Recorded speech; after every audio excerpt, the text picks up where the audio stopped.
Ես առաջարկում եմ, որ Վճռաբեկ դատարանի հակակոռուպցիոն պալատի դատավորների գործողությունների վերաբերյալ Սամվել Կարապետյանի դեպքով պետք է դիմենք Գինեսի ռեկորդների գրքին, Վճռաբեկ դատարանի պրակտիկան ուսումնասիրենք, հասկանալու համար։ Եղել է դեպք, որ Վճռաբեկ դատարանը մոտ 20 օրվա ընթացքում վարույթ ընդունի դատախազության բողոքը եւ որոշում կայացնի։ Ես կներկայացնեմ վարույթ ընդունելու օր,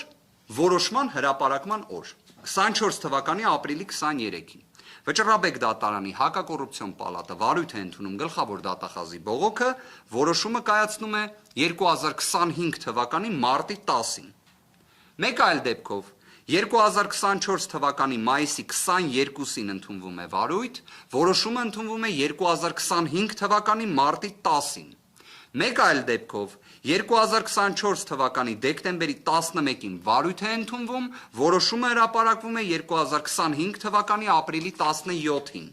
Ներկայացրեցի Վճռաբեկ դատարանի նույն հակակոռուպցիոն պալատի որոշումներ, որոնցից ոչ մեկը 20 օրում չի ընդունվել։ Եթե չեմ սխալվում, Գինեսի ռեկորդների գրքում կա հատուկ առանձին մի բաժին տիեզերքի վերաբերյալ։ Օրինակ, հենց սա կարող է գրվել այդտեղ, որտեղ սա տիեզերական արագություն է։